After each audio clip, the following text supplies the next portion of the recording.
Hello, dear friends. I'm Dr. Mukesh Parik, and this is a class on the most important novel, or say the one of the most important novels of English literature, that is Jane Eyre. जेन आयर जो novel है वो originally जेन आयर के नाम से publish हुआ था और उसका जो सब टाइटल था वो था एन ऑटोबायोग्राफी। ओके, इसका मतलब है इसमें ऑटोबायोग्राफिकल एलिमेंट्स हैं। ये एक नॉवल है शार्लेट ब्रॉन्टे का लिखा हुआ और उनका जो पेन नेम था, पेन नेम जिसको हम लोग नॉन नॉम डी प्लूम भी बोलते हैं, स्यूडोनिम भी बोलते हैं। कुछ राइटर्स होते हैं, जैसे विक्टोरियन एज में नॉवल लिखा गया तो आपको मालूम है कि उस वक्त विमेन के बारे में जो सोच थी कि भाई वो बहुत अच्छी राइटर नहीं हो सकती, या ऐसा मान लीजिए कि वो अपनी आइडेंटिटी छुपाना चाहती थी, तो नाम तो उन्होंने लड़की का ही रखा है, क्यूरर बेल के नाम से, वो उनका स्यूडोनिम था। और 16 अक्टूबर 1847 को ये नॉवल पब्लिश हुआ और ये उसके पब्लिशर का नाम है, Smith Elder and company of London. This is something what I consider a very important information. इसमें जेन ऑस्टन की जिंदगी, जेन ऑस्टन ने जो शार्लेट ब्रॉन्टे ने, जेन ऑस्टन का नाम गलती से आ गया, शार्लेट ब्रॉन्टे ने एक कैरेक्टर को क्रिएट किया है, ठीक है, और किस तरह से उसका अनहैप्पी चाइल्डहुड एक ऑर्फन के तौर पर एक घर में अपने मामा के घर में, और मामा की डेथ हो चुकी है, तो मामी किस तरह से उसके साथ अत्याचार करती है और किस तरह से फिर वो एक बोर्डिंग स्कूल में डाल दी जाती है सजा के तौर पर, और वहां से फिर वो एक बहुत बड़े आदमी की छोटी सी बच्ची है, उसको सिखाने के लिए उसकी गवर्नेंस बनती है। वहां उसको उस आदमी से प्यार हो जाता है, वो शादी को प्रपोज करता है, लेकिन क्योंकि उसकी पहले शादी है और वो छुपा रहा है उसको, और उसकी जो पहले वाली जो वाइफ है वो भी उस घर में एक पागल है और एक कमरे में कैद है, क्योंकि घर बहुत बड़ा है। तो उसको फिर वो शादी को चर्च में जब शादी हो रही होती है उस वक्त उसको ठुकरा करके वो भागती है, लेकिन बाद में कुछ ऐसी घटनाएं घटती हैं कि ये वापस उस आदमी के पास में आ जाती है। तो ठीक है, जो भी कहानी है इसके फेमिनिज्म के पॉइंट ऑफ व्यू से क्या चीजें हम समझ सकते हैं वो मैं आपको बाद में बताऊंगा, पहले हम कहानी पढ़ते हैं। गेट्स हेड घर का नाम है। तो जो 1 to 4 चैप्टर है वो चाइल्डहुड एट गेट्स इसमें दिखा रखा है। अच्छा, this is the first line of the novel which is very important from the examination point of view. There was no possibility of taking a walk that day. इसका मतलब है Jane Austen, मैं बार बार जेन आयर को जेन ऑस्टन बोल रहा हूँ, मुझे माफ कर दीजिएगा, क्योंकि जेन ऑस्टन भी अभी थोड़ी देर पहले ही उसकी एक लाइव क्लास लेके हटा हूँ जेन ऑस्टन की, इसलिए मुझे ऐसा लग रहा है।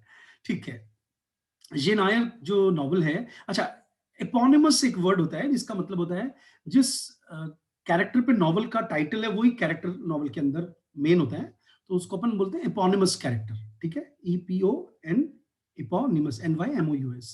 तो जेन आयर का जो ओपनिंग दिखाया बहुत ही ग्लूमी वेदर दिखाया है, अंधेरा सा, क्लाउड छाए हुए हैं, ठीक है, और हमें दिखाया है कि 10 ईयर की जो जेन आयर है वो बड़ी स्मॉल, थोड़ी सी पेल, क्योंकि उसको अच्छा खाना नहीं देते होंगे, थोड़ी अनहैप्पी चाइल्ड है, और उसके कजन्स यानी उसके मामा और मामी के बच्चे Eliza, John and Georgiana Reed है, रीड उनका सरनेम है, वो उसके आसपास रहते हैं, और वो उसको अपने गेम में शामिल नहीं करते, फैमिली के ग्रुप में शामिल नहीं करते, इसीलिए वो अपनी एक फेवरेट जानवरों की और पुरानी किताबें पढ़ती रहती है पर्दे के पीछे, एक खिड़की में पर्दे के पीछे बैठ करके, ठीक है। उसका जो कजन है जॉन रीड, वो कमरे में आता है और उसको बुली करता है, बुली करने का मतलब है दादागिरी करता है, ओके, और उसकी जो छोटी बहन है वो भी उसको तंग करती रहती है, एग हिम ऑन का मतलब है उसको भड़काती रहती है। He hits Jane and throws a book at her, उसके ऊपर बुक फेंकता है, और पहले ही जो सीन्स है हमें उसके अंदर इसकी इनकी लड़ाई दिखाते हैं, और हम नोटिस करते हैं कि ये लड़की दबने वाली नहीं है, ये राइट फ्रॉम द बिगिनिंग पूरी ढंग से लड़ाई लड़ती है, ठीक है। अब साहब उसको नौकरानी आके पकड़ती हैं और उसको कमरे में बंद कर देते हैं कि इसने शरारत की है। जिस कमरे में बंद करते हैं उसको रेड रूम बोला जाता है। ऐसा कहा जाता है कि इस कमरे में ही इसके मामा यानी कि मिस्टर रीड की डेथ हुई थी, और तब से उस कमरे को ये लोग बंद रखते हैं, क्योंकि वहीं पर उनका बेड है जहां पर उनकी डेथ हुई थी। और मरते वक्त मिस्टर रीड ने अपनी वाइफ से एक प्रॉमिस लिया था, ये लिखा हुआ ना, ही एक्सट्रैक्टेड अ प्रॉमिस अपनी वाइफ से, ये PDF आपको मिल जाएगी, इसी को मैं पढ़ के समझा रहा हूँ पूरी कहानी, कि तुम किस इस लड़की का, जेन का, जो कि मेरी बहन की लड़की है, और क्योंकि वो दोनों मर गए हैं बीमारी में, तो तुम इनका ध्यान रखोगी और ये यही रहेगी। लेकिन जो मामी है उसने इस चीज का ध्यान नहीं रखा, और इसको बहुत ही रॉन्ग ट्रीटमेंट दिया जाता है। फिर इसको रात हो जाती है, कमरे में ही रखा जाता है, और ये डर जाती है, इसको दीवार पर कुछ चलता हुआ दिखता है, मतलब इसमें थोड़ा सा गॉथिक टच दिखाया है। गॉथिक एलिमेंट क्या होता है? GOTHIC, गॉथिक मतलब होता है थोड़ा सा भूत प्रेत या थोड़ा सा सस्पिशियस सा एटमॉस्फेयर क्रिएट करना है नॉवल के अंदर, ठीक है? और बेचारी चिल्लाने लगती है, रोने लगती है, बेगिंग करती है कि भाई मुझे, भीख मांगती है मुझे बाहर निकाल दो, लेकिन उसको उसकी आंट जो है वो मना कर देती है। फिर वो वहां पे फेंट हो जाती है, मतलब बेहोश हो जाती है।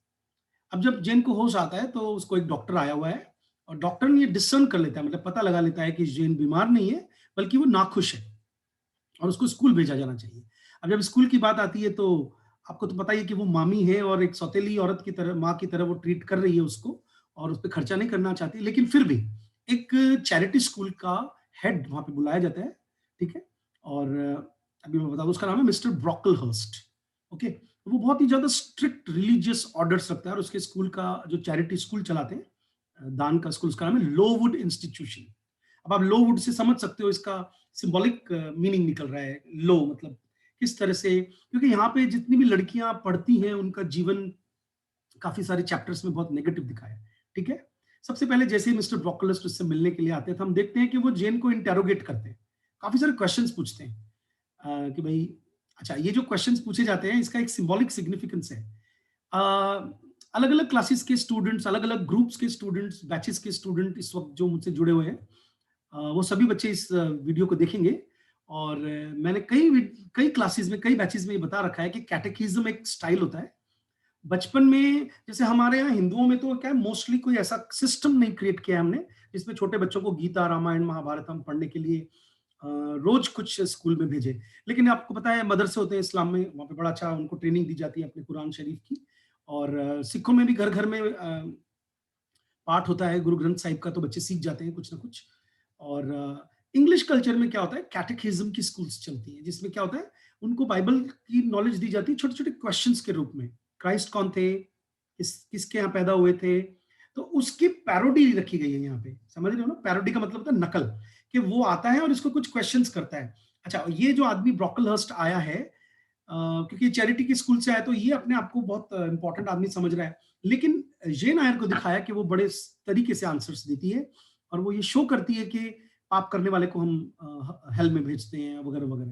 तो जेन्स अनऑर्थोडॉक्स आंसर्स, लेकिन जो जेन दिखाई है इसमें, ये थोड़ी सी अनऑर्थोडॉक्स का मतलब होता है मॉडर्न दिखाई है।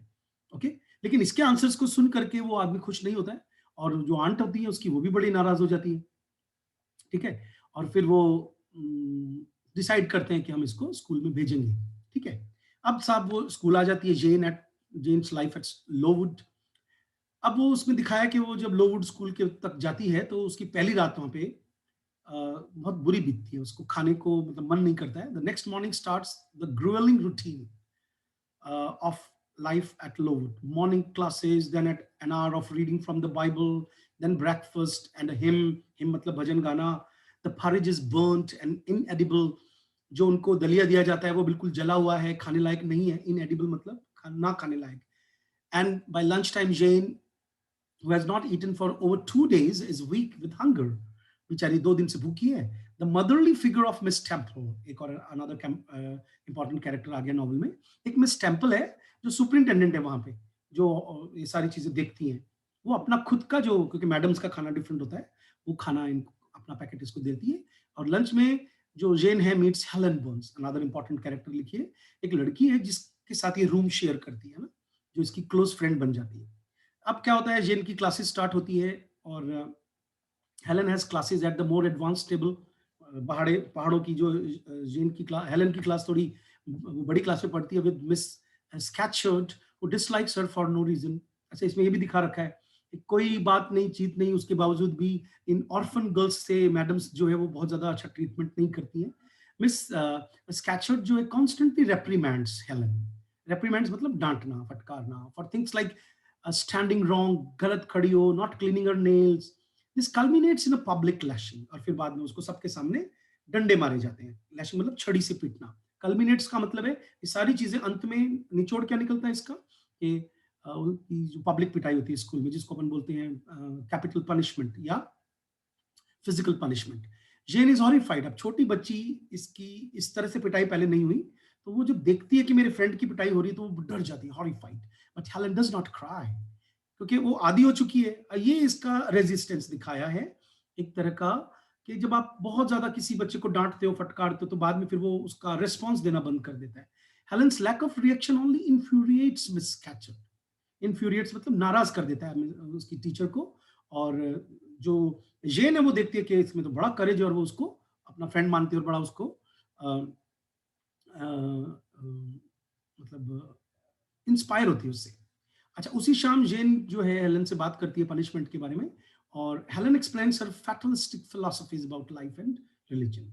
उसको उसके दिमाग में धर्म की ऐसी फैटलिस्टिक का मतलब होता है किस्मत में लिखा है तो ये होगा, किस्मत में नहीं लिखा है तो ऐसा नहीं होगा। उसको बोलते हैं फेट से रिलेटेड वर्ड आया फैटलिस्टिक। फैटलिस्टिक फिलॉसफीज उसके दिमाग में जो घुसी हुई है वो इसको बताती है जेन को। अब बड़ी डिमांडिंग लाइफ है इनकी। डिमांडिंग का मतलब इनसे बहुत कुछ डिमांड किया जाता है लोवर्ड स्कूल में। फूड भी अच्छा नहीं दिया जाता है, सर्दियों के कपड़े भी अच्छे नहीं है, लड़कियां हमेशा सर्दी में ठिठुरती रहती हैं, ठीक है। ब्लैंकेट्स भी उनसे ले लिए जाते हैं। और ऐसे माहौल में वो जो हिपोक्राइट कैरेक्टर है, चापलूस टाइप का, दो मुंह वाला मास्क वाला आदमी, मिस्टर ब्रॉकलहर्स्ट जो है, वो जो लोगों का दान का पैसा आता है उससे अपना घर का खर्चा चलाता है, वो अमीर हो रखा है। Who deprives the pupil but keeps luxuries for himself and his family. One day, Mr. Brocklehurst visits the school and spots Jane with when she drops her slate. उसको देख करके उसकी स्लेट टूट जाती है, क्योंकि वो विजिट करने आता है एक दिन।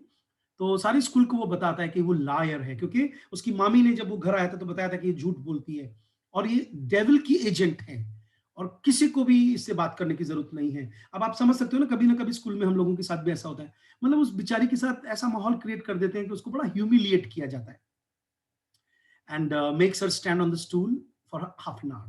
मैं सभी स्टूडेंट्स को एक रिक्वेस्ट करूंगा कि there are 2-3 versions of this movie. हम अपनी ऑफलाइन क्लासेस में जब भी नॉवल पढ़ाते हैं, चाहे वो किसी भी क्लास के हों, हम उनको ये मूवी जरूर दिखाते हैं अपने इंस्टीट्यूट में, और मैं बहुत सालों से दिखाता आ रहा हूँ। अब क्योंकि फोन पे हर चीज ज्यादा अवेलेबल है, तो मैं बच्चों को रिक्वेस्ट करता हूँ कि वे अपने घर पे भी ये मूवी एक बार जरूर देखें, तो उनको काफी कुछ क्लियर होगा, ठीक है। तो अब तुम धीरे धीरे समझ रहे होंगे कि किस तरह से एक लड़की के साथ क्या क्या हो रहा है वो दिखाने की कोशिश की गई। तो जेन को स्टूल पे खड़ा कर देते हैं, सारी स्कूल जो है वो खाना खाती है पर उसको नहीं देते। हेलन उसकी मदद करने के लिए आती है कि वो बताती है कि मिस्टर ब्रॉकलहर्स्ट लगता है इन सब हमारी लड़कियों को, और लॉकवुड जो स्कूल है, लोवुड जो स्कूल है, उसको बहुत नापसंद करता है शायद। और लेकिन ये लड़की उससे सिंपैथी दिखाती है, ठीक है। और यहाँ पे दिखाया है कंट्रास्ट के ब्रोकलस जो मालिक है इस स्कूल का, या जो मान लीजिए उसको अपॉइंट किया गया है कि भाई तू ये चलाएगा, क्योंकि अच्छा चैरिटी का कॉन्सेप्ट है यहाँ पर आपको समझना चाहिए कि आप किसी भी क्रिश्चियन से मिलिए। क्रिश्चियंस जो होते हैं वो बहुत ज्यादा चैरिटी करते हैं बच्चों। You will be surprise to know about their charity, ठीक है। तो क्योंकि मैं बचपन में कॉन्वेंट स्कूल में जब पढ़ता था तो मुझे अच्छी तरह से याद है कि एक ऑर्फनेज भी चलता था हमारे स्कूल के अंदर, और उसके बच्चे भी हमारी क्लास में पढ़ने के लिए आते थे। तो लेकिन मैं हमेशा नोटिस करता था कि जितनी भी लड़कियां आती, मैं बहुत छोटा था तब, मुझे याद आ रहा है, उनके सिर में जुएं होती थी। मतलब कि वैसे चैरिटी दिखाते हैं, मतलब हिपोक्रेसी दिखाई है इसने, शार्लेट ब्रॉन्टे ने, कि आप लोगों को अपॉइंट कर रहे हो, लोगों का पैसा ले रहे हो, but the way you have been treating these girls is not up to the mark. Okay, तो ये पूरे क्रिश्चियन समाज के ऊपर एक सटायर किया है इन्होंने। ओके, फिर हेलेन जो अपने रिलीजियस सिंसेरिटी यूज करती है, जिनको सांत्वना देती है। मिस टेम्पल आती है और वो हेलेन और जिनको इनवाइट करती है कि उसके साथ वो चाय पिए। और अच्छा, मिस टेम्पल हेलेन को बार बार पूछती है कि तुम खांसती क्यों रहती हो। अब यहाँ पे वो दिखाया कि उसको ट्यूबरकुलोसिस हो रखी है। अच्छा, यहाँ पर एक I would like to say something about diseases in almost every novel which you come across. If you find that there is some concept of disease, then you should take it very seriously because it is shown as a metaphor. Now, a girl in Lowood School is suffering from consumption, which is also called tuberculosis, which did not have any remedy by that time, no cure at that time. वो मरती है last में, इसमें दिखाते हैं novel के बीच में। It means somehow institution of charity and Christianity and this school, उसको बीमारी लगी है। सिंबॉलिकली आपको इसको ऐसे देखना है, okay, metaphorically. From this point on Jane's life at Lowood improves. Spring comes relieving the harsh winter. अच्छा, मैं आपको बता रहा था कि the novel starts with like आज घूमने का मौसम नहीं है, सो नेगेटिविटी इसकी लाइफ में जो थी, अब स्प्रिंग आते हुए दिखाते हैं। तो इसकी लाइफ में थोड़ी पॉजिटिविटी आएगी. Jane takes pleasure in exploring nature and playing in the woods. True to its name, however, Lowood lies in a low, marshy dell. अब हमें पहली बार पता चलता है कि ये एरिया ऐसा है जो पहाड़ों की थोड़ी तलहटी पर नीचे की ओर है. तो इसको लो दिखाया है कि चैरिटी है, लेकिन सिंबॉलिकली आप समझ रहे हो ना, मतलब अगर हम स्पेस की सिंबोलिज्म को यूज करें तो ये वाकई लो है. और तो फिजिकली भी लो है, ज्योग्राफिकली भी लो है, और एटीट्यूड के पॉइंट ऑफ व्यू से भी लो है. ठीक है, तो थोड़ा सा मार्शी गंदा सा एरिया जहां पर है, और यहाँ पे हमेशा डिजीजेस फैलती रहती है. ठीक है, over half the school falls ill with typhus. Question बहुत इंपॉर्टेंट है, टाइफस लिख लीजिए कि टाइफस की बीमारी फैलती है. ओके, एंड सम डाई, कुछ लोग मर जाते हैं स्कूल के बच्चे. Helen Burns is also sick, but not with typhus. She's dying of consumption. By the time Jane goes to see her, she's on her deathbed, ready to meet the universal parent. वो ये कहती है कि अब मैं universal parent यानी परमात्मा से मिलने जा रही हूँ, जो सबके पिता हैं, सबकी माँ हैं. और उस रात वो मर जाती है. यहाँ पे मैं ये बताना चाहूंगा आप लोगों को कि सभी लोग अपना रिसर्च शुरू करें और मुझे बताएं कि इसमें एक बहुत इंपॉर्टेंट सीन आता है कि यहाँ पर डॉक्टर सैमुअल जॉनसन की लिखी हुई एक बुक इस लड़की के हाथ में है, हेलन के हाथ में, जब वो मरती है. ठीक है, तो मैं आपको उसको बुक का कुछ कुछ आइडिया दे सकता हूँ. द प्रिंस ऑफ एबिसीनिया उसका सब टाइटल है. तो अब आप ढूंढिए और बताइए कि उसके हाथ में कौन सी बुक थी और उसका क्या सिग्निफिकेंस है. ठीक है, क्योंकि उस नॉवल के अंदर या वो जो बुक है उसके अंदर एक हीरो दिखाया है जो चार दीवारी में कैद है और कैसे वो वहां से बाहर निकल करके जाता है. तो यहाँ पर उसके हाथ में बुक होना, उसकी डेथ होना, यानी कि कितना अनरियलिस्टिकली ये दिखाया है कि इन लड़कियों के लिए कितना अनरियलिस्टिक है सोसाइटी में इन सब बंधनों को तोड़ करके बाहर आ जाना, या कि उन लोगों की लाइफ कितनी हेल हो जाती है अच्छे से क्रिश्चियन सोसाइटी में जिनके पेरेंट्स मर जाते हैं. फिर वो जो हमारी हीरोइन है जेन आयर, वो थॉर्नफील्ड हॉल में गवर्नेंस बन के जाती है. तो अभी आपने नोटिस किया है कि मैंने जब आपको स्टार्टिंग किया था तो बताया था कि जो घर का नाम है वो है गेट्स हेड, जो मिस्टर रीड के घर का नाम है, जहाँ पे इसका चाइल्डहुड बीतता है. फिर लोवुड स्कूल दूसरा घर आ गया, और अब हम इस नॉवल में पढ़ रहे हैं कि अब इसका जहाँ पर ये एक गवर्नेंस यानी कि आया बन के जाए. यहाँ पे गवर्नेंस का मतलब समझना है कि विक्टोरियन एज में थोड़ी बहुत पढ़ी लिखी लड़कियां दूसरों के बच्चों को पढ़ाने के लिए उनके घर में रहा करती थी, उसको अपन गवर्नेंस बोलेंगे. ओके, थॉर्नफील्ड हॉल वो घर का नाम है. 8 years have passed, and chapter 10 picks up with when Jane decides to leave Lowood and apply for a position as a governess. उनके स्कूल में जो मैगजीन्स आती हैं, अब उनका कल्चर देखिए हमसे काफी एडवांस है, काफी मैगजीन्स आती हैं. वहां पे किसी एक मैगजीन में वो एडवर्टीजमेंट पढ़ती है, अब क्योंकि वो उसी स्कूल में टीचर लग चुकी होती है पढ़ लिख करके.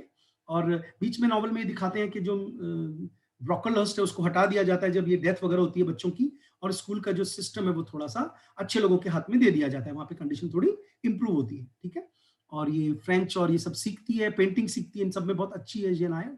और वो एक पोजीशन के लिए अप्लाई कर देती है, और she places an ad in the paper and receives. Actual होता क्या है, ये एक एडवर्टीजमेंट में एक पेपर में, न्यूज़पेपर में एडवर्टीजमेंट डालती है, वहां से उसको मिसेस फेयरफैक्स थॉर्नफील्ड का रिस्पॉन्स आता है. अब वो थॉर्नफील्ड हॉल पहुंचती है to meet Mrs Fairfax the housekeeper. Okay, जो मेन मालिक है वो घर का वहां नहीं है, वहां पे उनकी एक बड़ी बटलरस आप कह सकते हो, घर को चलाने वाली जो बड़ी नौकरानी है मिसेस फेयरफैक्स, हाउसकीपर बोलेंगे उसको.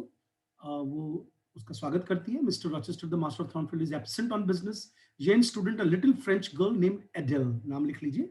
उसकी जो स्टूडेंट है वो एडेल, जो उसकी वार्ड बनेगी. वार्ड एक टिपिकल वर्ड है इंग्लिश में, यानी कि किसी के अंडर रहने वाला, उससे अंडर कुछ शिक्षा लेने वाला, उसको वार्ड बोलते हैं. ठीक है, आज भी ये वर्ड स्कूलों में यूज किया जाता है इंग्लिश मीडियम स्कूल में, that it is to inform that your ward is not behaving properly. Okay, so while Mrs. Fairfax is giving Jane a tour of Thornfield, वो पूरा घर दिखाती है. आप फिल्म भी देखिए मेरा कहना मान के, और ओरिजिनल नॉवल अगर खरीद के पढ़ सके तो आपके लिए बहुत अच्छा होगा. ठीक है, they hear an airy laugh. अच्छा, जब वो पहले ही दिन उसको एक अजीब सा, airy मतलब अजीब सी हंसी सुनाई देती है. ठीक है, Mrs. Fairfax attributes the sound to the servant Grace Poole. Mrs Fairfax जो है वो झूठ बोल देती है और वो कहती है ये आवाज हमारी जो सर्वेंट है ग्रेसफुल, लगता है उसने निकाली, जबकि हमें मालूम है कि ये जो मैंने बताया था कि इस घर की जो पुरानी मालकिन है वो पागल हो गई, उसको कमरे में बंद कर रखा है. अच्छा, अब क्या दिखाते हैं, द मंथ्स पास हो जाते हैं. Jane is pleased with her job but sometimes feel restless and unsatisfied. She continues to hear the strange laugh of Grace. बीच बीच में उसको, जिसको वो ग्रेस पुल की आवाज कह रही है, वो हंसी की आवाज बीच बीच में आती रहती है. बीच बीच में वो घर के बाहर जाकर के थोड़ी सैर वगैरह करती रहती है. एक दिन वो बाहर निकल के सैर कर रही होती है, क्योंकि सारे दिन तो पढ़ाने का काम नहीं है ना। बहुत सुंदर खेतों में और ऐसे एरियाज़ में ये घर है अकेले में, ठीक है? अचानक से वो एक पॉन्ड के अंदर या ऐसे मान लीजिए वाटरफॉल में अपने पैरों तक पानी में पैर डुबो करके मतलब एंकल्स तक वो बैठी होती है और इतने में वो देखती है कि एक सेकंड रुको, मैं कुछ गलत बता गया लगता है पढ़ने में। Taking a walk on the road one day, Jane steps aside to let, हाँ, वो वहां पे चल रही होती है और अचानक एक आदमी तेज घोड़े से, घोड़े पर सवार होकर आ रहा होता है, वो उसको थोड़ा रास्ता देती है और देखते हैं कि वो गिर जाता है आदमी अपने घोड़े से। अच्छा, ये सिंबॉलिक सीन है एक्चुअल में। ये और कोई नहीं, थॉर्नफील्ड का मालिक मिस्टर रॉचेस्टर है, ठीक है? और ये पहली मुलाकात जो इनकी दिखाई है उसमें ये जो हमारी जेन आयर है, इसको देख कर के घोड़ा डर जाता है। वो बाद में ऐसा वोकैब्युलरी यूज की जाती है नॉवल में, जैसे इसको विच समझ लिया हो। तो आपको मालूम होना चाहिए कि अभी 100-150 साल पहले तक इंग्लैंड में भी और हमारे यहाँ पे भी अभी भी गाँवों के अंदर अगर कोई औरत बहुत ज़्यादा पढ़ी लिखी है, अपने अधिकारों की बात करती है, तो उसको हम विच की कैटेगरी में अभी भी लोग डाल देते हैं। डायन बता करके उसको बाल काट देते हैं, जूतों की माला पहना देते हैं, पीटते हैं। तो यहाँ पे एक सिंपल सा सीन दिखाया है। मैंने अभी बताया था आपको कि इसको में गॉथिक यानी कि एक भूत के ड्रामा का या भूत के नॉवल का एक असर क्रिएट करने की कोशिश की गई है, ठीक है? वो घोड़ा डर के मारे उसके मालिक को गिरा देता है, उसके एंकल पे चोट लगती है और फिर जेन उसको कंधे का सहारा दे करके और बड़ा, हालाँकि वो बड़ा र्यूड तरीके से बात करता है पहले इस सीन में और वो उसको वापस से अपने घोड़े पर चढ़ाने में मदद करती है और वापस थॉर्नफील्ड आ जाती है और वहां पे आकर उसे पता चलता है कि जिसकी मैंने मदद की वो तो इस मकान का मालिक है, जहाँ मैं काम कर रही हूँ, यानी मेरा मालिक है। अब उसके बाद में वो फॉर्मली उनसे मिलती है, क्योंकि जो मिसेस फेयरफैक्स है वो आके बताती है कि भाई आपको फॉर्मली मिलना है और वो 40 साल का आदमी है। हालांकि उसके चेहरे पर ऐसा कुछ नहीं दिखा रखा, वो बड़ा हैंडसम सा लग रहा है, लेकिन ना तो वो बहुत पोलाइट है, ना ही बहुत ज्यादा बल्कि उल्टा वो बड़ा सरकास्टिक और चुभती हुई बात बोलता हुआ ग्रफ तरीके से। मैं समझ सकता हूँ, आप भी समझे कि वो पहली बार एक औरत को मिल रहा है जो उसकी बिटिया की गवर्नेंस बन के आई है। हो सकता है कि वो उसको चेक कर रहा हो कि भाई इसको क्या क्या नॉलेज है, ठीक है ना? और लेकिन देखने में थोड़ा रफ रफ टाइप का लग रहा है, ठीक है? लेकिन क्योंकि आपको थोड़ा अजीब लगे कि पैराडॉक्स है, जेन को ये चीज ज्यादा अच्छी लगती है कि ये रफ है, क्योंकि बेचारी ने अब तक जीवन में केवल बदतमीजियां और मार और तिरस्कार झेला है। तो उसको ऐसा लगता है कि इट्स ओके, ज्यादा पोलाइट होता तो मैं शायद बर्दाश्त नहीं कर पाती। मैं आपसे बार बार रिक्वेस्ट करूंगा ये फिल्म जरूर देखिएगा, क्योंकि इस फिल्म में जिस लड़की ने एक्टिंग की है उसने जेन आयर का किरदार इतने अच्छे तरीके से निभाया है कि आपको ऐसा लगेगा, क्योंकि ये ज्यादा हंसती नहीं है, हमेशा सीरियस सी रहती है, क्योंकि इसकी लाइफ कितनी गंदी गई है आप अंदाजा लगाइए, ठीक है ना? और she thinks herself too plain to have anything in common with a handsome man. He interrogates Jane about her life, looks at her portfolio of drawings. अब यहाँ पर मैं सभी स्टूडेंट्स को छोटा सा काम दे रहा हूँ, ढूंढिए, क्योंकि होमवर्क तो नहीं है ये, बट आप थोड़ा सा क्यूरियोसिटी मेरे मैं चाहता हूँ कि आप में जगे कि कौन कौन सी तस्वीरें इसने बना रखी है, क्योंकि पूरे नॉवल में हम देखेंगे कि ये बाद में जाकर के रॉचेस्टर का भी एक पोर्ट्रेट बनाती है, ठीक है? मतलब ये ड्राइंग बहुत अच्छी करती है। तो ये कौन कौन सी ड्राइंग्स उसको दिखाती है, किस किस टाइप की ड्राइंग्स उसके पोर्टफोलियो में रॉचेस्टर आज देख रहा है कि भाई तुम मेरी बिटिया को ड्राइंग सिखाओ, तो जरा बताओ तुमने क्या क्या बना रखा है। अच्छा, कुछ ही दिनों में जेन एंड एडेल जो है वो काफी ज्यादा घुल मिल जाते हैं। He gives Adele a present and talks to Jane while his ward is distracted. Jane is confused by his blunt questions at first, but is soon debating with him like an equal. हमने पूरी novel में देखते हैं कि कभी भी उसको मालिक की तरह ट्रीट नहीं करती है, क्योंकि sense of pride, sense of duty इसमें पूरा है, तो ये काम कर रही है। जैसे मान लीजिए मैं अगर कोई मेरा प्रिंसिपल है मान लो, तो मैं कोई बहुत ज्यादा उसके पैर वैर नहीं छूने लग जाऊंगा, जी हुजूरी नहीं करूंगा, ठीक है? He is doing his job, I am doing my job. थोड़ा पोलाइटनेस रखने में मुझे कोई दिक्कत नहीं है, ठीक है? लेकिन कुछ लोगों को मैंने देखा है वो बहुत ज्यादा झुकते हैं, जिसको अपन गुलामी टाइप की चीज बोलते हैं, ठीक है? लेकिन ये ऐसा नहीं दिखा रही है, बल्कि उससे डिबेट करती है, किसी चीज पे बहस करने लग जाती है। Rochester talks about remorse and redemption. ये बाइबल की चीजें हैं कि क्रिश्चियनिटी में आपको मालूम है कि पश्चाताप करना, है ना, पछताना, ये कैसी चीजें हैं, उसके बारे उस टॉपिक पे ये बातचीत करता है। Though he refuses to tell Jane exactly what he is referring to, he also mentions Adele's mother and speaks of Adele as an it. वो बार बार एडल को इट बोलता है, उसके लिए वो शी नहीं है, इट है, एक निर्जीव की तरह। Responsibility he is burdened with. हमें पता चलता है कि अपनी लड़की को ये, और हमें ये भी पता चलता है शायद ये इसकी लड़की नहीं है, ये इसके किसी फ्रेंड की लड़की है, क्योंकि हमें अभी तक ये नहीं बताया गया नॉवल में कि इसकी बिटिया है, लेकिन ये इसको बर्डन समझता है। ठीक है, अब इन बिटवीन हम देखते हैं कि अपने मास्टर के प्रति 15 नंबर से 19 नंबर चैप्टर में इसके मन में थोड़ी सी फीलिंग्स जागती है। Okay, Rochester explain Adele's origin, वो बताता है कि ये कौन है लड़की। He had an affair with a French woman named Celine Varens, नाम लिख लीजिए। एक फ्रेंच औरत के साथ इस आदमी के संबंध थे और उसकी वजह से ये लड़की पैदा, अब जाकर के हमें पता चलता है कि ये लड़की शादी से नहीं है बल्कि एक संबंध से है। One night, Rochester caught Celine with a young, handsome soldier, both of them criticizing his ugliness and proclaiming their love for each other. Celine Varens एक दिन एक सोल्जर के साथ रात बिता रही थी और रॉचेस्टर की बुराई कर रही थी उसके अगली लुक्स को लेकर। तो फिर उसके बाद में उसने उसको छोड़ दिया, हमारे रॉचेस्टर ने उसको छोड़ दिया। But return after she died to find and raise Adele. लेकिन रिस्पॉन्सिबिलिटी दिखाई है इसमें कि ये उस औरत के बच्चे को, जो इसकी बच्ची थी, उसको लेने गया उसकी डेथ पर। It does not believe Adele is his daughter, और क्योंकि उसको दूसरे आदमी से इस औरत के संबंध थे एडेल सेलिन के, तो ये सोचता है कि शायद ये मेरी लड़की नहीं है। लेकिन यहाँ पर इसको एक पॉजिटिव एटीट्यूड दिया कि फिर भी इसको पाल रहा है। ओके, अब बेचारी को, जेन को और पिटी हो जाती, क्योंकि now now here she comes to know that she is also an orphan like her. ठीक है ना, तो she also feels friendship for Rochester, encouraged by his informal manners and confidence. That night, Jane hears the light laugh of Grace outside her door, along with gurgling and moaning. अजीबोगरीब आवाजें उसको आती है फिर से उस पागल औरत की। वो सोचती है ग्रेस पुल की आवाज है। अलार्म, वो थोड़ी सी चौकन्नी हो जाती है और वो उसको फिर अचानक से आग और धुआं वगैरह दिखता है, और वो दिखती है कि वो धुआं रॉचेस्टर के रूम से आ रहा है, और वो जाती है, आग को बुझाती है, और यहाँ पर आकर के हम पहली बार देखते हैं कि इसके एफर्ट से वो आग बुझती है और इसकी जान बचती है। अच्छा, ये एक ना, इस नॉवल में आप देखोगे कि ये आने वाले समय का एक, जिसको अपन बोलते हैं ना, हिंट दिया गया है। जैसे होता है ना एक आने वाले समय में एक मेटाफर की तरह हम देखते हैं कि ये जो फायर जली है, ये आगे इस नॉवल में क्या इसका मीनिंग निकलता है। ठीक है, और हम देखते हैं कि हम दोनों में इमोशंस जागते हैं। Jane is astonished and alarmed to see Grace still employed at, कि ये पागल है ग्रेस पूल, आग लगा देती है कमरे में और फिर भी इसको नौकरी पे रखा हुआ, उसको थोड़ा अजीब लगता है। ठीक है, और इन बिटवीन रॉचेस्टर की जान बचाने से रॉचेस्टर में भी फीलिंग्स आ जाती है। ठीक है, remembering his looks and word the other night she spends the whole day in anticipation of meeting him. अब वो उससे मिलने का इंतजार करती रहती है, but he has left Thornfield again to visit friends. लेकिन वो फिर से अपने दोस्तों के साथ मिलने कहीं चला जाता है, और that include a pair of beautiful sister, मतलब उसकी दो बहनें भी हैं उसमें। जेन crushes jealousy by telling herself she is deluded. To punish herself, she draws a plain picture of herself and then a portrait of a beautiful woman to compare to it to if she ever thinks of Rochester romantically again. मतलब वो दो painting बनाती है, एक में खुद को बनाती है जिसमें कोई गहना नहीं पहना रखा, बिल्कुल प्लेन, और एक में बहुत खूबसूरत औरत। मतलब इसको ऐसा लगता है रॉचेस्टर मेरे से ज्यादा इम्प्रेस्ड नहीं है। रॉचेस्टर वापस आता है और अपने फ्रेंड्स को लेके आता है, और एक औरत को लेके आता है साथ में जिसका नाम है ब्लांच इनग्राम। ओके, और कहता है कि ये मेरी फेवरेट है, और उसके साथ अपने कंपेनियन के साथ वो खेलती रहती है और एंजॉय करती है। Make herself look intelligent, tells Rochester's governesses are too expensive.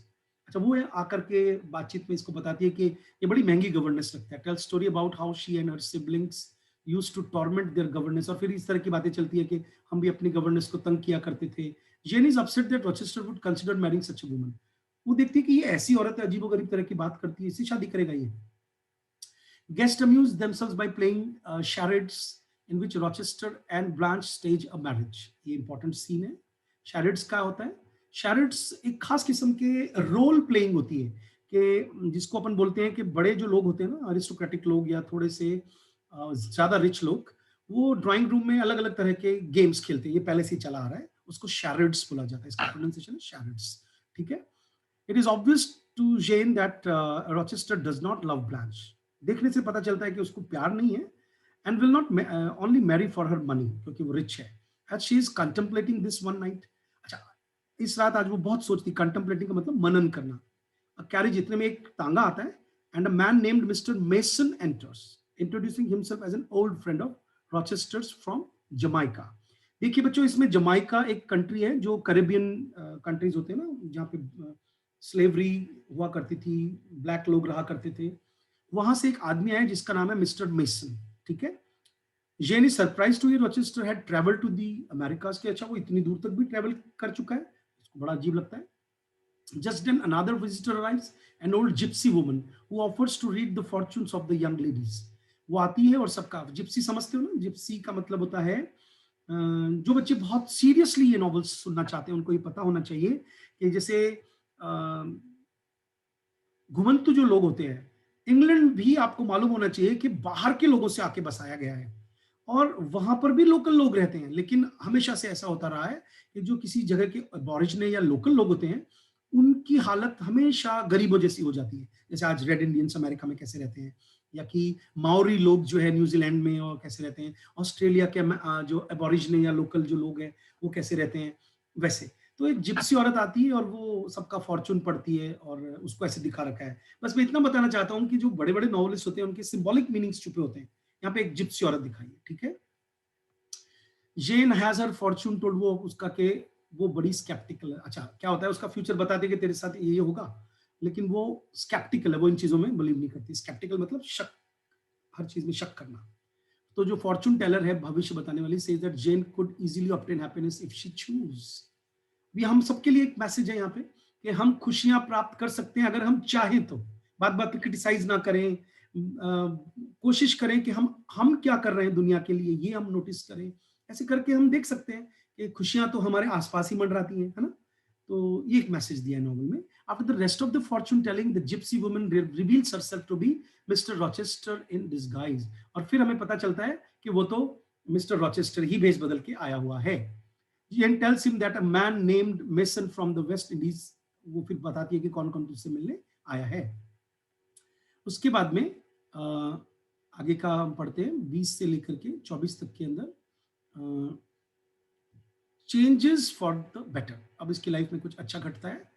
In the middle of the night Jane hears a scream and sound of struggling. देखिए पूरे नॉवल में आग, पेंटिंग, उदासी, बारिश का मौसम और चीख चिल्लाहट का माहौल, ये एक जिसको हम इंग्लिश में बोलते हैं एक मोटिव की तरह यूज किए गए, MOTIF, मतलब बीच बीच में ये सीन आते रहते हैं, ठीक है. और कुछ लड़ने झगड़ने की ऐसी आवाजें आ रही हैं. और then Mr Mason calls out for Rochester's help.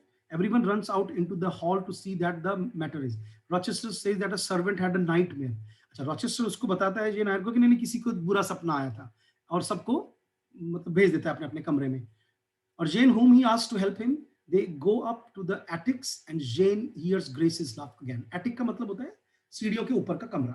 Rochester brings Jane to Mason, who has been stabbed. अब जब वो मेसन को मिलते हैं तो उसको किसी ने चाकू घोंप रखा है. While Rochester ride for the doctor, Rochester भाग के जाता है डॉक्टर के पास. राइड का मतलब होता है घोड़े पर सवार होकर, गाड़ियां नहीं थी उसमें.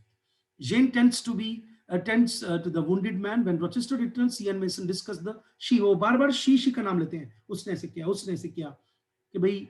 तो फिर हमें पता चलता है कि उसने मेसन को मारा चाकू और उसका कुछ खून भी पी गई वो. जेन स्पेकुलेट्स बट डज नॉट कमेंट और आस्क क्वेश्चंस. बेचारी सोचती है, कुछ क्वेश्चन नहीं पूछ पाती है. रॉचेस्टर जो है वो मेसन को लेके जाता है घर से बाहर और जेन को कहता है कि वो गार्डन में ही उसका इंतजार करे, और वो उसको एक गुलाब भी देता है और आगे उससे बातें करता है होप्स के बारे में, फियर्स के बारे में. और अब वो पहली बार उसको बोलता है my little friend, and asks her to sit up with him. And night before his wedding to Blanche, Jane is miserable and confused. अब उसको लग रहा है कि ब्लांच से ये शादी करने वाला है, और उस रात वो बहुत बुरा महसूस करती है. A week later, a messenger from Gateshead arrives at Thornfield with bad news. Gateshead आपको मालूम है ना, इसकी मामी का घर. Jane's cousin John has killed himself. Okay, John जो इसको पीटा करता था, उसने अपने आप को मार लिया. And her aunt lies dying, और उसकी आंट मर गई है. Jane leaves immediately for Gateshead. When she sees her aunt, she forgives her past wrongdoings. और अपने डेथ बेड पर वो इसको माफी मांगती है इससे, और ये माफ कर देती है उसको. Mrs. Reed, however, still hates her. She gives Jane a letter dated 3 years ago. It is from Jane's uncle, Eyre. Eyre इनका सरनेम है, who came into money and wanted to adopt her. Mrs. Reed, resenting Jane, concealed the letter and wrote her uncle that Jane was dead. वो उसके uncle को लिख देती है, उनका पत्र आता है कि भाई मैं उसकी मदद करूंगा, पैसा भी है, लेकिन ये पत्र देती नहीं और कहती है वो तो मर गई. Later that night Mrs Reed dies, और ये सारी बातें बता के अगली रात वो मर जाती है। अगले चैप्टर में हम देखते हैं कि वापस से ये थॉर्नफील्ड हॉल आ जाती है, यहाँ पे जहाँ पे ये आया का काम करती है, और she is afraid of what reception awaits her. उसको ये भी नहीं मालूम क्योंकि ये अचानक जाती है, तो उसको ये भी नहीं पता कि मेरा कैसा स्वागत होगा वापस से, पता नहीं मुझे नौकरी से ना निकाल दे। And she is walking along the road to Thornfield, she meets Rochester, all her feelings for him are revived and he seems glad to see her as well. दोनों में फीलिंग्स दिखाई हैं और खुश है वो कि वो आ गई। Jane is walking in the garden one night when she comes across Rochester smoking. They walk together while Rochester talks about his coming marriage to Blanche and the changes he will have to make, including sending Adele to school. शादी हो जाएगी तो एडल को मैं school भेज दूंगा, and जब ये स्कूल ही चली जाएगी तो आपको तो पता ही है कि जेन का यहाँ पे काम ही नहीं रहेगा। जेन living थॉर्नफील्ड, he says he has found her a position in Ireland, और वो कहता है कि मैंने आपके लिए एक नौकरी ढूंढी आयरलैंड में। So Jane begins to cry, but Rochester seems oblivious, लेकिन उसको कोई फर्क नहीं पड़ता है। Oblivious का मतलब है ज्यादा ध्यान नहीं देना, भूल जाना। When he finally asks her why she is upset, she bursts out, "Do you think because I'm poor, obscure, plain and little, I'm soulless and heartless? क्या मेरे दिल नहीं है? तुमने मेरे मन में जो फीलिंग्स जगाई है उनका क्या?" And confesses she loves him. Rochester kisses her, proposes marriage, and explains that he only pretended affection for Blanche. अच्छा, इसमें मैं आपको एक सिंबॉलिक चीज दिखाता हूँ कि ये एक जिप्सी का रूप भी बना लेता है, और बाद में ये इतने दिनों से शादी की तैयारियां इसी से कर रहा है, लेकिन ये इसके सामने क्या शो कर रहा था कि मैं ब्लांच से शादी करूंगा, okay, because he wanted to make Jane jealous to see if she loved him, और सिर्फ उसको ये देखने के लिए कि इसको जलन होती है कि नहीं। तो हमें लग रहा है कि बहरूपिया टाइप का ये एक कैरेक्टर दिखाया। Next morning, Rochester greets Jane with a kiss and tells her that they will be married in a month. He lays out plans to deck her in a jewels and fine clothes, to which Jane objects. अच्छा, ये तो अमीर है तो ये तो पूरी dress सिलवाएगा, गहने लाएगा, लेकिन वो कहती नहीं, मुझे नहीं जरूरत है। She laughs at his plans to make her beautiful, then expresses the fear that his love will fade with time. वो ये भी कहता है कि आज तुम्हें मैं सुंदर लग रही हूँ या मेरे लिए तुम गहने लाओगे, समय से तुम्हारा जो प्यार है वो कम हो जाएगा। रॉचेस्टर उसको अश्योर करता है कि मैं हमेशा फेथफुल रहूंगा, and Jane asks him to assure Mr Fairfax of his honourable intentions. Mrs Fairfax approaches Jane, इतने में वो घर की जो बड़ी नौकरानी वो आती है, एंड मैरिज से related unable to believe it, उसको यकीन नहीं होता कि अच्छा ये शादी होगी। She expresses her doubts about the difference in the station, station मतलब स्टेट, दोनों की स्टेट अलग अलग है, दोनों की पोजीशन अलग अलग है, एज अलग अलग है। वो जेन को कहती है कि अपने आप को बचाओ, मत करो शादी। Jane leaves her and goes to town with Rochester and Adele, where they buy new clothes, and Jane resists Rochester's attempt to dress her up. अच्छा, मैं यहाँ पे कुछ चीजों के बारे में बताना चाहूंगा क्योंकि हमारी मजबूरी है कि हमें समरी समझनी पड़ रही है। ओरिजिनल नॉवल भी आप पढ़ सकते हो।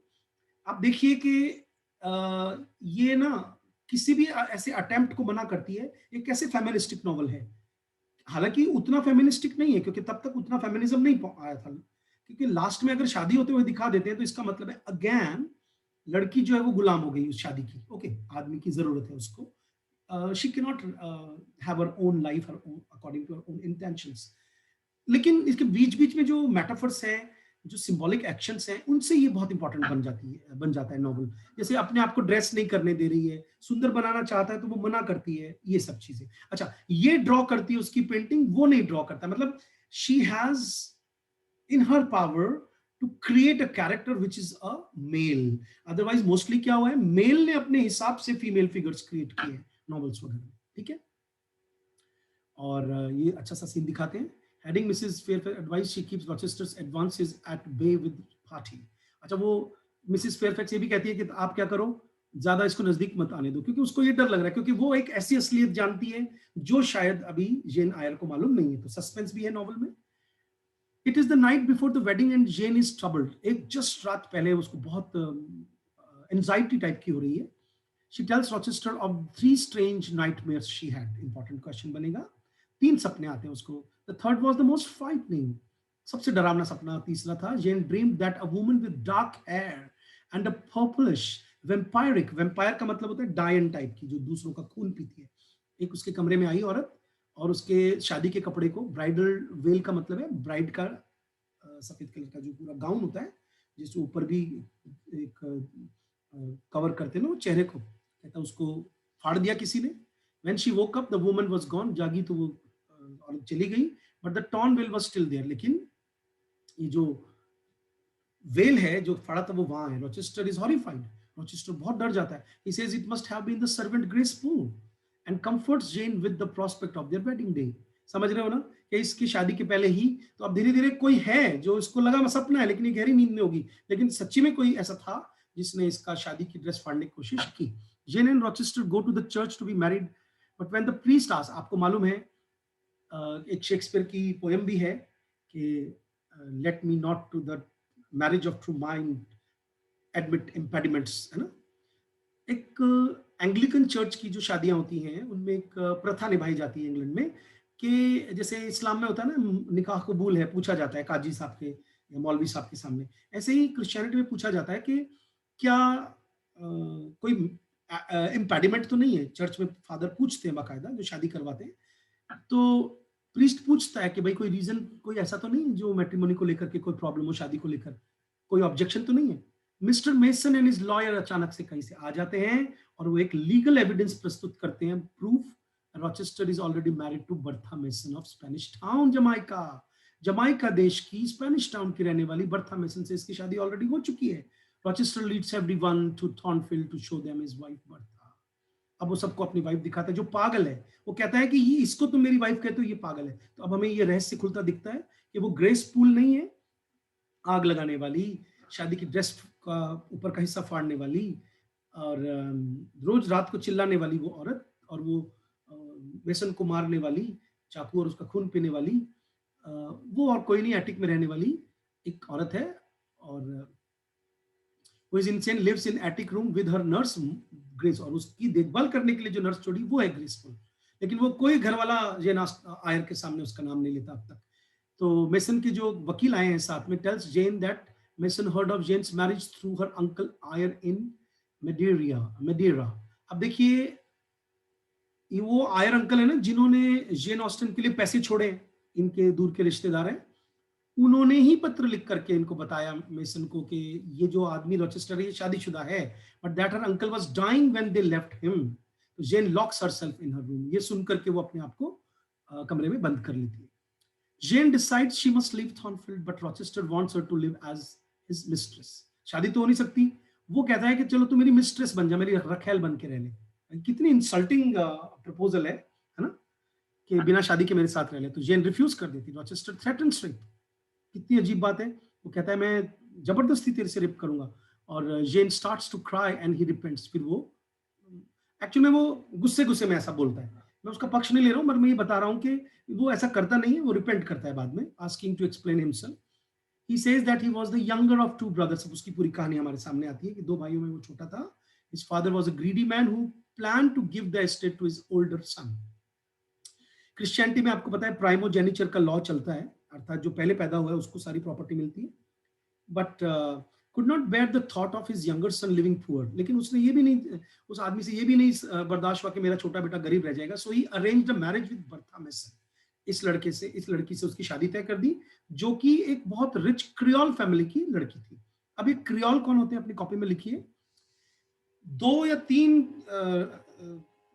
अलग अलग तरह की रेसेस जब शादियां करके मिक्स रेस को जन्म देती है उनको क्रियोल बोलते हैं, ठीक है। After marriage the secret came out that madness ran in the Mason family. पता चलता है वो खानदानी पागलपन उनके खानदान में, और हर दूसरे तीसरे मेंबर में पागलपन का दौरा पड़ता है। After several years of marriage during which Bertha humiliated Rochester with her violent temper and unchaste behaviour, she became insane as well. वो बर्था उसको, रॉचेस्टर को बहुत ज्यादा ह्यूमिलिएट मतलब शर्मिंदा करती है, हर तरह से नेगेटिव दिखाया बर्था का character. Okay, when his father and brother died, Rochester returned with her to England, keeping Bertha in the attic।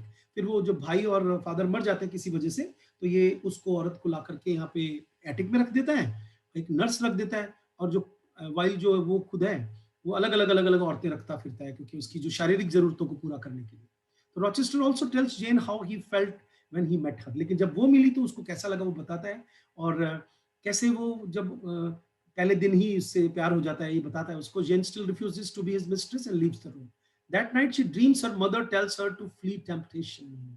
उस रात उसकी माँ सपने में आके कहती है कि जितनी भी टेम्पटेशन, मतलब ये जितने भी लालच तेरे सामने आ रहे हैं उनसे बचो। और मॉर्निंग में वो अकेली ही थॉर्नफील्ड की तरफ वहां से निकल पड़ती है, मतलब वो उस घर को छोड़ देती है, ठीक है, अकेली, और वो जंगल में चली जाती है, Moor House. After leaving Thornfield, Jane takes a carriage, पहले तांगा लेती है, as far as her money allows, थोड़े बहुत पैसा होता है उसके पास। When she has to get out, she accidentally leaves her bag of food in the carriage, खाने का पैकेट पीछे छूट जाता है। जेन वैंडर्स, भटकती है for several days and is force to beg for food, तो भीख मांग के खाना खाना पड़ता है।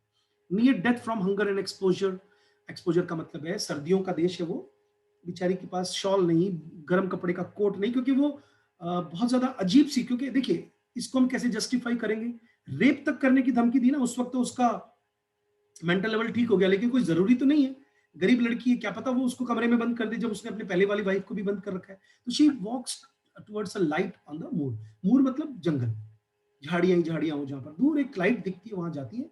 The people in the house finds their take her in, और वो उसको अंदर ले लेते हैं, वो बेहोश हो जाती है, उसकी सेवा की जाती है।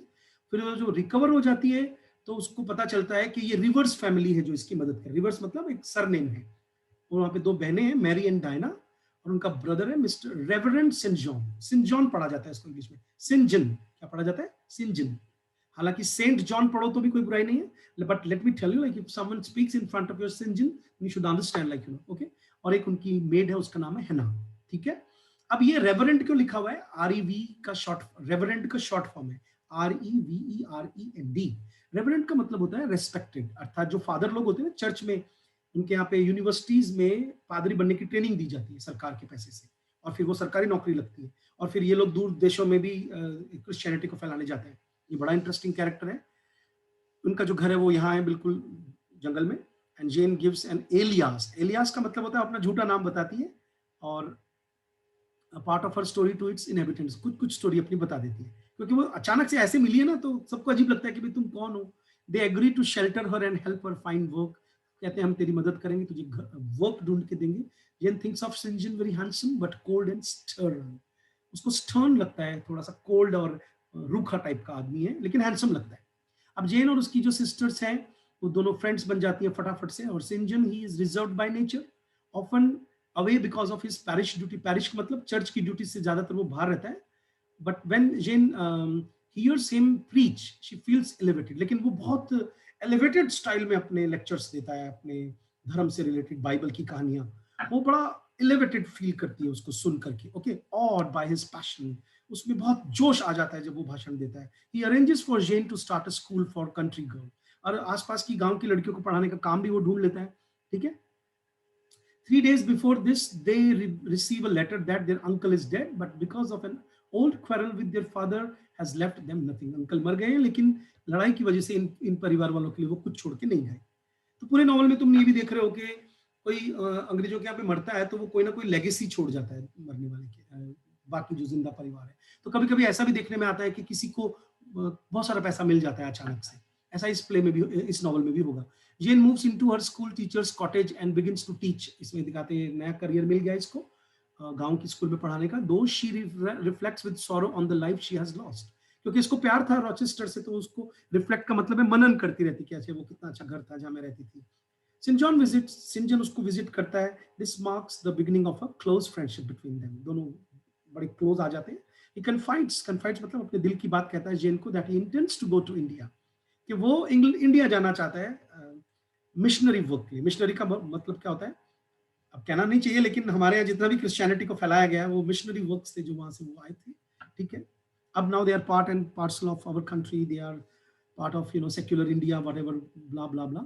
A beautiful young lady, Rosamond Oliver, approaches as they speak and greets them. एक लड़की आती है रोजामंड ऑलिवर, सुंदर सी, और उनको नमस्कार कहती है। Jane sees that St John is in love with her but he conceals his emotion, देखते पता चल जाता है कि उस लड़की से प्यार करता है, लेकिन वो अपने इमोशन छुपा लेता है। फिर भी जेन आयर वहां पढ़ाती रहती है, रोजामंड ऑलिवर वहां आती रहती है। Jane agrees to make her portrait, अच्छा जेन उसका भी एक पोर्ट्रेट बनाती है एक दिन, मैंने बताया था आपको कि ये ड्राइंग बहुत अच्छी करती है। St John sees it when he visits and Jane advises him to marry Rosamond, कि आप शादी कर लो उससे, वो कहती है उसको। He says that she is unfit to be a missionary's wife, and when Jane urges him, वो कहती है, जिद करती है कि नहीं तुम कर लो, और या वो ये कहती है कि अगर तुम नहीं, ये तुम्हें फिट नहीं लगती है मिशनरी की वाइफ बनने के लिए, तो तुम मिशनरी का वर्क छोड़ दो। तो ही claims that goal is the only thing that can satisfy his ambition, मैं एम्बिशियस आदमी हूं और ये गोल ही मेरे को जीवन में सुख दे सकता है। क्रिश्चियन मतलब क्रिश्चियनिटी को फैलाना ही उसका गोल है. As he is leaving, he catches sight of something on Jane's sketch paper and exclaim, but when she asks, says it is nothing. कुछ देखता है उसके sketch बनाए हुए, तो वो कुछ पूछता है लेकिन वो जवाब नहीं देती. St. John returns the next day. Jane had signed her name on her drawing and St. John recognized it from a newspaper advertisement asking her whereabouts. Actual में क्या है, उसकी टेबल पे एक एडवर्टीजमेंट पड़ा होता है जिसके ऊपर ये लिखा होता है गुमशुदा की तलाश की ये औरत है, ये ऐसे ऐसे चली गई, ये कौन है. तो वो कटिंग पड़ी होती है कि वेयर अबाउट मतलब कि जेन आयर कहाँ गई. He contacted the lawyer who advertised and learn the whole story of Jane's childhood. समझे, जेन के चाइल्डहुड के बारे में पता चलता है. And her life at Thornfield as well as the fact that Jane's uncle in Madeira died and left her 20,000 pounds. ये आप लिख लीजिए अपनी कॉपी में. 20,000 पाउंड इसके नाम पर, जो मैं बता रहा था थोड़ी देर पहले, इसकी लेगेसी छोड़ गए. Jane is now an heiress. Heiress का मतलब क्या होता है, उत्तराधिकारी है. अब बहुत कंफर्टेबली अपना जीवन जी सकती है. There is no need to work. ये भी सिंबॉलिक है कहीं ना कहीं. इस तरह के जो नॉवेल्स हैं जिसमें इस तरह की बीच बीच में सिंबॉलिक मीनिंग आते हैं, आपको नहीं लगता कहीं ना कहीं एक चमत्कार, एक फेवरेबल फॉर्चून का आना अचानक से आम लड़के लड़की को ऐसा दिखाता है, शायद सपना संजोना सिखाता है कि हमें भी कुछ ऐसा मिल जाए. तो मैं उस नॉवल को उतना हाई फाई नहीं मानता हूँ, ठीक है, बट क्योंकि ये फर्स्ट था उस कैटेगरी में, तो आप उसको इस तरह से सीख सकते हैं. और क्योंकि हमारे ग्रेजुएशन में, पोस्ट ग्रेजुएशन में और नेट के एग्जाम में, सेट के एग्जाम में, जितने भी प्री पीएचडी के एग्जाम्स है, सब में ये नॉवल पूछा जाता है ना. और St. John also reveals that his full name is St. John Eyre. वो बताता है कि मैं भी आयर फैमिली से बिलोंग करता हूँ. ओके, मेरा पूरा नाम है St. John Eyre Rivers and his mother was Jane's father's sister. Okay, मेरी मतलब तुम्हारी बुआ, मेरी जो माँ है वो तुम्हारी फादर की सिस्टर थी. फादर की सिस्टर बुआ होती है ना. तो Jane is ecstatic to find her family. उसको लगता है अरे तो मेरी रियल फैमिली मिल गई. And decide to divide up her inheritance. और वो सोचती है, कितनी मतलब दिल से बड़ी दिखाई है कि वो अपने जो पैसे छूटे जो मिले इसको अब छोड़े हुए, वो सब में बांटेगी.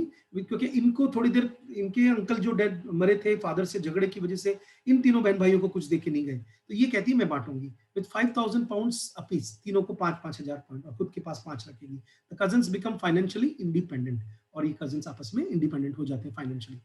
अब क्या होता है, द क्रिसमस, उस साल जो क्रिसमस आता है, Jane returns to Moor House in high spirits. अब तो वो क्लोज कंपेनियंस हो गए, उसके सगे कजन्स निकल आए.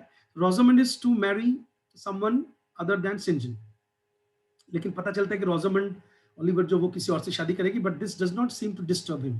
लेकिन देखती है कि सेंट जॉन पे इसका कोई फर्क नहीं पड़ रहा है. Is out of sorts. Out of sorts का मतलब उसका मूड सा खराब है. amidst the domestic merriment and idleness, and is more distant to Jane as a cousin than he was when they were only friends. अब ये जब से कजन का पता चला है, तब से ये ज्यादा दूर हो गया उससे. He also asked her to learn हिंदुस्तानी. वो कहता है कि आप हिंदुस्तानी सीख लो. मतलब कहीं ना कहीं ये प्रपोज करना चाहता है कि भी ये शादी के लिए जोर देना चाहता है इसके ऊपर. अच्छा, ये पता होना चाहिए कि वहाँ कजन शादियां कर लेते हैं. Okay, St. John takes Jane on a private walk outside and asks her to go to India with him as a fellow missionary. Not only that, he wants her to marry him. He argues that she has the qualities necessary to be a missionary's wife. Jane, अच्छा यहाँ पे देखिए paradox दिखाता हूँ आपको.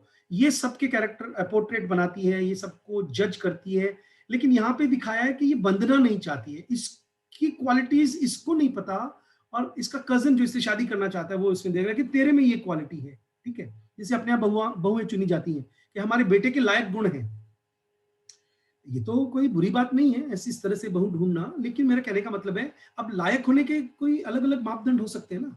लड़की से भी तो पूछे कोई कि भाई ये लड़का तेरे लायक है कि नहीं. तो अब जाकर ये दिन हम देख रहे हैं कि लड़कियां भी रिजेक्ट करने लगी हैं कि उनके लायक नहीं है लड़का. ठीक है, हालांकि इस नॉवल में ये लड़की रिजेक्ट करती है. ओके, और हम देखते हैं कि वो उसकी शादी का प्रस्ताव ठुकरा देती है.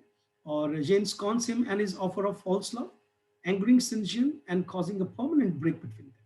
ठीक है, मैं थोड़ा और ऊपर से पढ़ता हूँ. वो कहता है कि भी तेरे में मिशनरी की वाइफ होने की क्वालिटीज हैं. After reading his persuasion, thinks herself ready for missionary's work, but balks at marrying him. Balks at का मतलब होता है नाराज हो जाती है. शादी की क्या जरूरत है. She offers to go as his cousin and sister. He says it would be improper.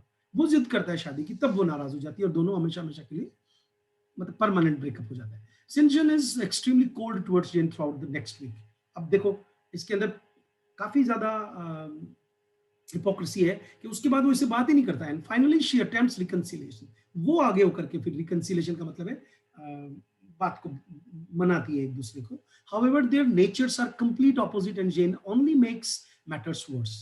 He asks her again to go to India, वो फिर से प्रपोज करता है इंडिया चल। She says she would go as his assistant, क्योंकि तू मेरा cousin है, मैं चलूंगी तेरे साथ तेरा करियर आगे बढ़ाने के लिए, ये इसके लिए भी तैयार है। Okay, but never as his wife. Once more that evening he asks her to accompany him and Jane 3 बार पूछता है। Jane is about to agree when she hears Mr. Rochester's disembodied voice calling her name। अच्छा, यहाँ पर एक थोड़ा सा बहुत खूबसूरत बड़ा रोमांटिक सीन आता है। ये अब तीसरी बार में, क्योंकि कजन है ना, ये कहीं ना कहीं झगड़ा भी कर चुकी है, लेकिन कजन है, अपनी इनहेरिटेंस को भी उनमें बांट चुकी है, बड़े सालों बाद इसको कोई अपना मिला है। तो ये तीसरी बार जब वो प्रपोज करता है तो ये लगभग मानने ही वाली है कि कानों में इसको रॉचेस्टर की हल्की हल्की आवाज सुनाई देती है। ये सिंबॉलिक है। Next morning St John leaves and Jane takes a coach to the Thornfield, और ये सीधी थॉर्नफील्ड हॉल पहुंचती है रॉचेस्टर के पास। टू हर हॉरर, और वो क्या देखती है? She finds it an abandoned and blackened ruin. होता क्या है कि जो बर्था मेसन है वो आग लगा देती है और वो सारा घर जल जाता है, और बर्था को बचाने के चक्कर में, ये सब पढ़ोगे आप आगे, तो जब वो जाती है तो घर जला हुआ देखती है। She enquires about the disaster, लोगों से पूछती है क्या हुआ, ये सब बर्बादी कैसे हुई। एंड लर्न्स, पता चलता है that Bertha set the mention on fire, कि बर्था ने आग लगा दी थी। ओके, रात के वक्त Bertha died in the fire, Bertha कूद के मर जाती है फायर में। एंड रॉचेस्टर उसको बचाने के चक्कर में इंजर्ड हो जाता है, घायल हो जाता है। Is now blind and missing the hand, अब वो अंधा हो गया है, उसकी आंखें उस आग में जल गई हैं, और वो एक दूसरे घर में रहता है, उसका नाम है फर्नडीन मैनर।